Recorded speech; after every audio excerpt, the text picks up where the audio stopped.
Welcome back to the channel, everybody. You join me again, and we are heading off to a customer's van today. It's a Volkswagen Caddy. He's an old chap. The story with this one is he already had someone out at it. I don't know, they were fitting something aftermarket. I think he said something to do with a sat nav or stereo or something like that, radio. And unfortunately, after that, I don't know if the car didn't start after that or the part that he fitted didn't work or something like that. The customer basically said after that it wouldn't start, and he can't get a hold of the guy. The guy's away on holiday now, so it's unfortunate. But it's a disabled Volkswagen Caddy, so it's got the access in the back for a wheelchair, so he needs it. So that's why I'm heading over there this morning. I'm loaded with a cold, but I'm going to head over there, see what's happening. See, it might just be something silly like a flat battery. He doesn't know, he's not got any kind of experience or knowledge with cars, so hopefully, you know, it could just be a battery. We'll jump start it for him, maybe get a replacement battery as well, since it is out in the middle of nowhere, and he needs a van obviously. So we're going to head over there just now. It might be a simple video, but we'll take you along for the journey. I'm going to jump into this little Morrison's. You always know you're far away from home when they've got Morrison's like that on the street. Little old style sort of brickwork. Let's get cracking on. Right, we've arrived. Man, I really feel sorry for this guy. It's a bit of a mess. So, by the looks of things, he's had aftermarket parking sensors fitted and the stereo itself. Now, he did say he pulled out the lower trim because he believed it was a brake switch error, but you know, the radio, everything's been left out as it was before this other guy went on holiday. So I'll come and show you what I'm dealing with at the moment. So there's the radio, or the head unit, which is just sitting out there. And if we come round here, he asked to get these fitted here, so I'll not show the registration. These parking sensors, and that's the install there. Oh dear. So what I've decided to do is get the top-down T120 plugged into the, as I said, plugged in? I'm not used to plugging in scanners. Connected up to the battery, because the battery was only showing 5 volts. I don't know if that's due to the fact that it's had these aftermarket things fitted and maybe not wired in right, and it's causing a parasitic draw in the battery. I'm not too sure yet, but we're going to deal with the no crank first.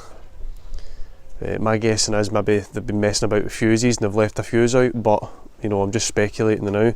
I'm going to get the top-down Phoenix Smart plugged into it, and we'll perform a health scan before doing anything else. So there's the top-down T120 doing its stuff. You can see there.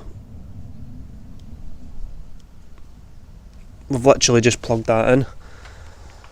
So we're going to leave it for a little bit, turn ignition on, get the MDCI Pro connected up to the vehicle. So we have got the MDCI Pro connected up to the vehicle, just there.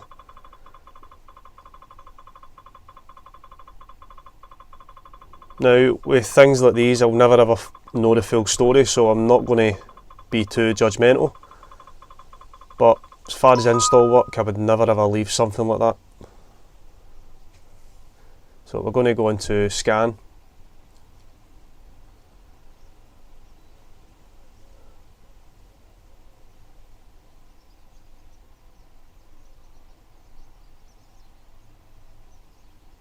And we're going to do high-speed scan.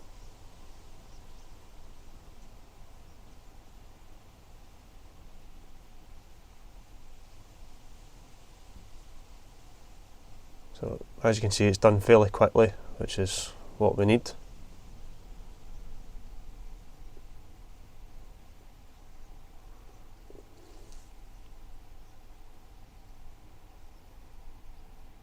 So it is a automatic transmission, I believe. Why have we not got any communication with the TCM? So this is an auto box and we haven't got any communication with the TCM. So that is a red flag straight away. So we're going to go back to the health scan and we'll see what the rest of the control modules are complaining about. So if we come in here, you can see there, look at that. Straight away, we've got UO10-100, lost communication with TCM, data bus error value received. ABS will have the same stuff, steering angle sensor, no basic sense because of the battery, electronic power steering, gateway, transmission control module, supply voltage, blah blah blah. So we're going to focus all our tests on the transmission control module, and we're going to need to go to either HGS or all data and try and find a reliable wiring diagram for that. Check the powers and grounds, make sure they're okay, or we could just go straight to the fuses because, like I said, the fuses have been clearly touched or removed, so might find that that's, you know, all down to this issue. I think it will be. I highly doubt unless somebody spikes something and it needs a TCM, but fingers crossed that isn't the case. One thing I will say is the topped on T120A is keeping that voltage up lovely. We're sitting at 14.7. So that T120A battery maintainer is amazing. You can see we've got SB05 there, but it's actually SB02. I don't know what the script is with the wiring diagram. It might be slightly different on HGS, but you can see there we have got direct shift, mechatronic, 30 amp. Right there, that's a 30 amp fuse. And let's go and see if that has actually got a placement. So starting from the top, and you'll be able to see straight away that we should have a 30 amp fuse in the second row there. Now I don't know if this is a blank and it's been put, you know, it's been put from there to there, so I'm going to check what that is on HGS data just in case the fuse is completely missing. Now missing, why would it be missing? Well, there's only really one reason why it would be missing, and I'm not going to say that. I'm not here to you know, call anybody out, but you can see the other one there is for the urea additive heater, so we've definitely got a missing fuse there. I'd be very surprised if I put that in and it didn't make a difference. So what I'm going to do is dig out a 30 amp fuse and see if we restore communication with the TCM.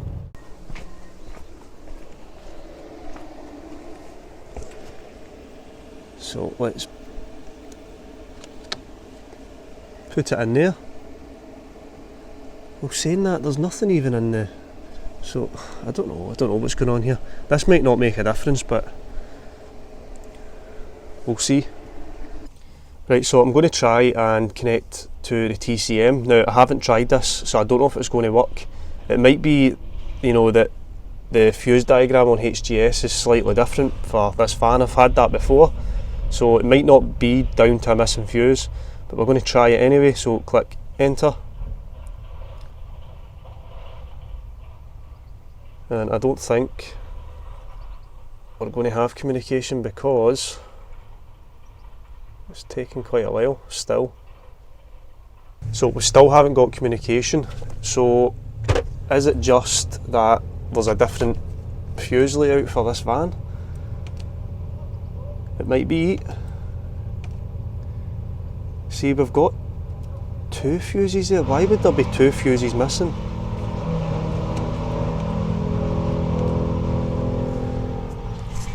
So I'm going to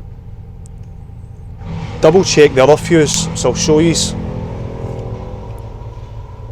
Now if we come down, SB05 is also direct shift gearbox mechatronic, so we've nothing to lose really from putting a 15 amp fuse in there.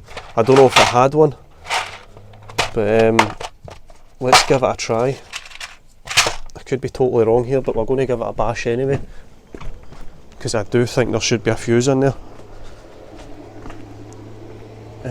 So it's 1, 2, 3, 4, 5. So I did hear something click there. So that might very well be the actual gearbox doing some stuff. So we're going to click enter. Got communication. Look at that, communication is restored. So not only was there one fuse missing, there was two. How can that be? Why would somebody taking fuses out and not put them back in the right? Oh, I can't work it out. Somebody's been at the fiddle here, big time, which is, it's just unfortunate for the customer really. The customer's a very nice guy, doesn't mess about with anything. You can tell that he's not in a position to do so. So we've got communication now. All we can do is clear the fault codes, let the battery charge up for a little bit longer, see if it starts. It will start.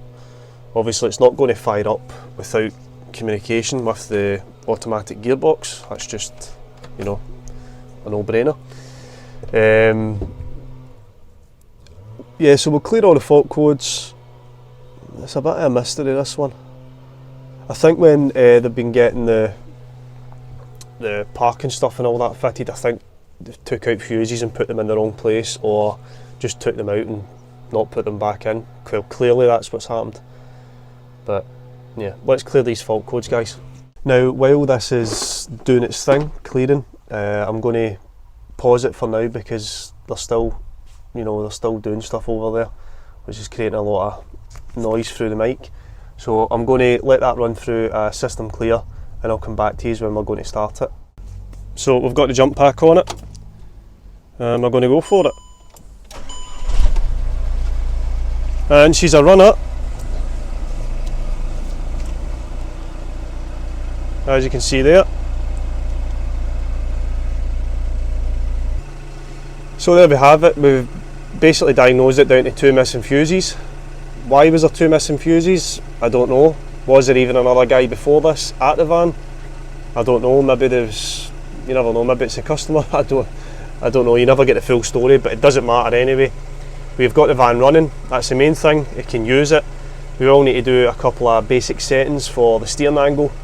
We will need to get him another battery for the van as well, and basically that'll be him on his way. There is a fault code still stored for data bus and valid value, but that is just due to the fact that we've got no steering wheel or steering angle basic settings, so we will need to do that. Battery's still very, very low, so we will need to get a new battery anyway. But we're going to head off, get him a new battery, and I'm not going to show you that changing a battery out. I'll probably help but rebuild as much as I can. But yeah, don't know how to explain this one, to be honest. Thanks for watching, and I'll see you on the next one. So we're back home now, and we ended up not getting a battery for that one. The customer is going to try his best to charge that one up, which is fine, that's up to him. And if the worst case scenario needs a new battery, he's going to get someone out to fit a new battery to it. We were just literally there to get this started, and this all comes down to, again, getting someone out that's actually got, you know, the knowledge and information to back it up. So, you know, when I first started off doing this myself, I used to go out with no information, with no kind of backup, no all data, no auto data, no HGS, nothing like that. And I would get to the, you know, the root of the problem and figure out what's up with it.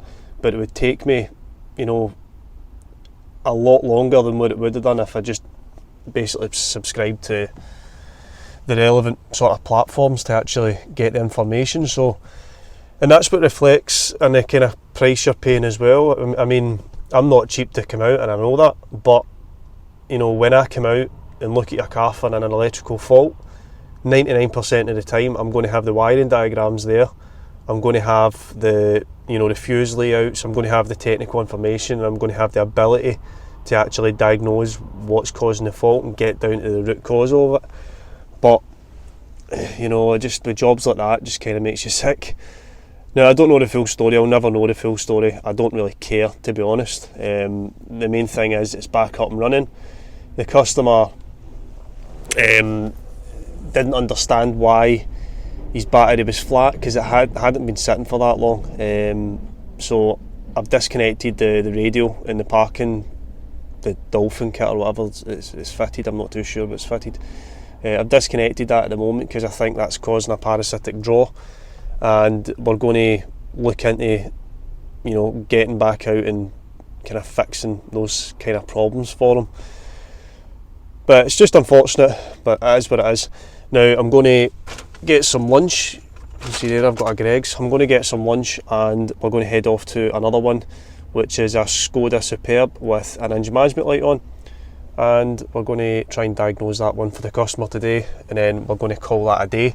Only managed 2 jobs today. We did leave a little bit later. It's now lunchtime, so we haven't really achieved much today, but we've achieved something, which is the main thing. So I'll see you at that next job and we'll get diagnosing that one. So we've got the vehicle running outside at the moment, and there's a fault code. We've got P023 Alpha 00, which is charge air cooler, coolant pump, control circuit open. Now, we've had this fault code many a times on different Volkswagens, Audis, etc. So we're going to go and look at the coolant pumps, make sure none of the plugs have basically shorted and burnt up. Sometimes the connectors can burn out, and yeah, sometimes it can blow a fuse as well actually, so we'll maybe check that. But we're just going to go and do a visual on the electronic water pumps, see if there's anything out of the ordinary, and then we'll see what we need to do after that, depending on what we find. Now, I'm hoping that you are going to be able to see as well as I can, but I've just removed the air duct there, and it's actually not plugged in. So if I bring these down here, I thought maybe it's been disconnected because it's knackered, but I mean it's absolutely perfect in there. I've got the camera up, had a little look in the actual water pump itself, and it's immaculate apart from a little bit of oil. So what I think I'm going to do is give the contact inside and the plug itself a little clean with some contact cleaner, plug it back in and see if that solves everything. So I think it's probably been left unplugged from a previous repair. It's just been obviously like that for quite a while. I've not asked them what previous things he's had done to the car, but I mean it's unplugged, so that's a good thing for us. We'll be able to plug that back in, see if it clears the fault codes. We'll maybe need to run a bleed procedure.